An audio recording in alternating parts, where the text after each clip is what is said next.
In this video, I will show you how to make a 0-1 switch or an off switch with a 1.2 meter wire.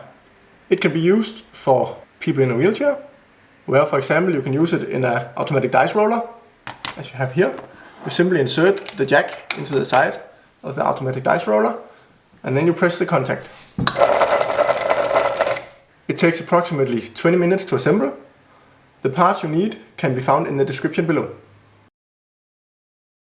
For the assembly of the on-off switch, you need 3D printed parts, you need wires, you need 4 switches, you need a jack cable and some super glue.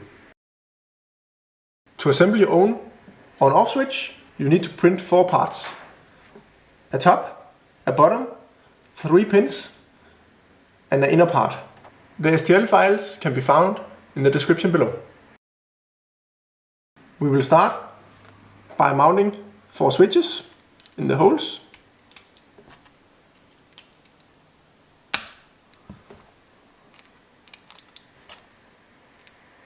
Like so. So the flaps is sticking out to the side.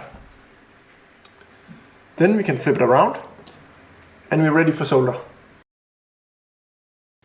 We need 4 wires of 50 millimeters, we need 1 wire of 40 millimeters and 1 wire of 27 millimeters.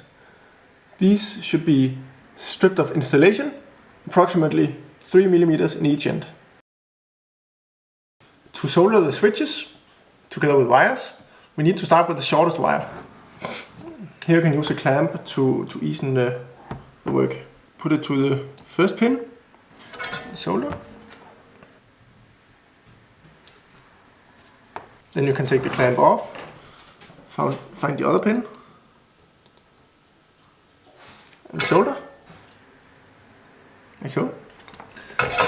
Then we need to take 2 of the long ones and solder to the same leg as we just soldered to. This one you can just let hang for now. Then we take the other one, solder to the other side. So now we will have a U. Then we take the next shortest wire, we place it under the 2 wires, press it towards the other leg on the switch, just like so. And then we can solder them. Then we take the 2 last wires and solder them to where we just soldered. And the last wire.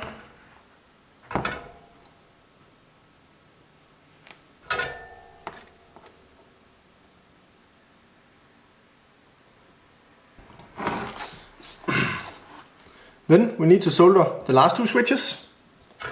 Here we can again use a clamp. You maybe need to bend the wires a little bit to make sure they stick with the uninsulated at the switches.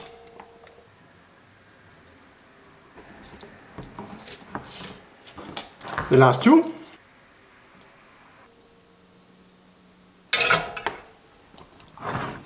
Then we need to move the wires around so it's inside the square and not covering up the holes for the pins.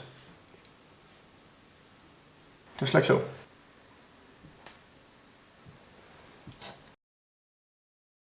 Now we need 1.2 meters of male jack cable. We need to cut one end so it's open wire. Then we need to de-isolate approximately 4 centimeters. So. Then you will have 3 wires. We only need 2 of them. We need the ground wire, which is the loose wires here that we can twist. And then we need the wire that is connected to the tip of the jack right there. So here we can use a multimeter to figure that out.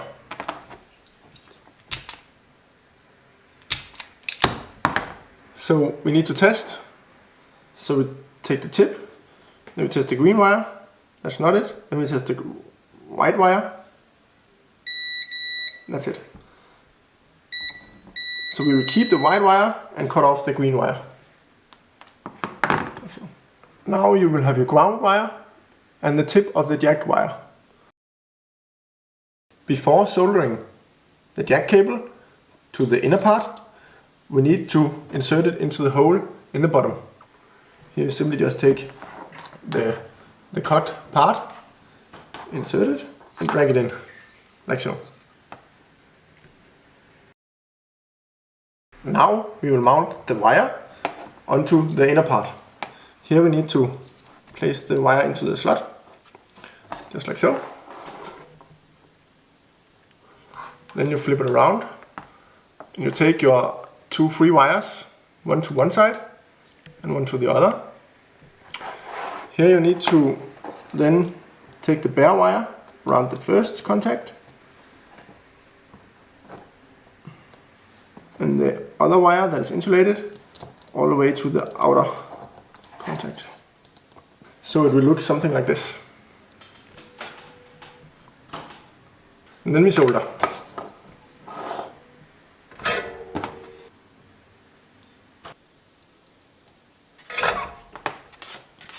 Then you can trim the excess off, so you don't have loose wires hanging around. And now you will have something that looks like this.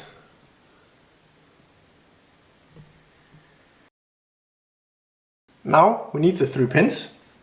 We insert them into the holes of the inner part.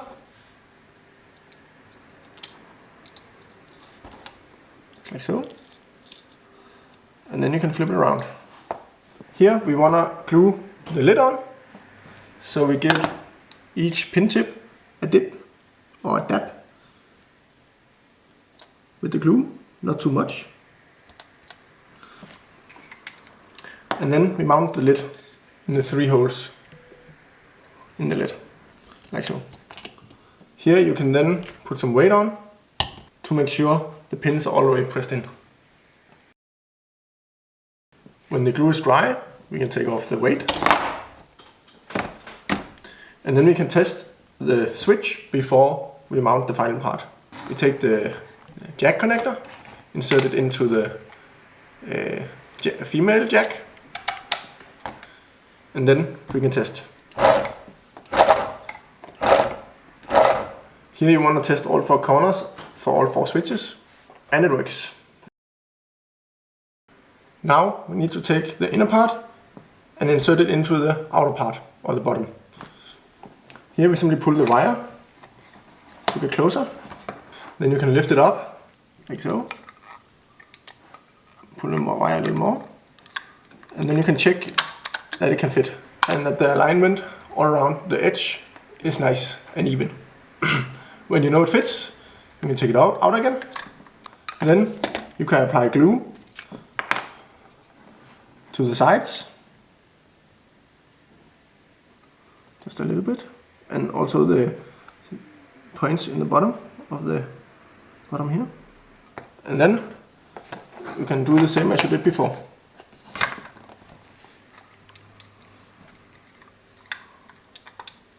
Then you can squeeze it completely to make sure the inner part is going all the way into the bottom.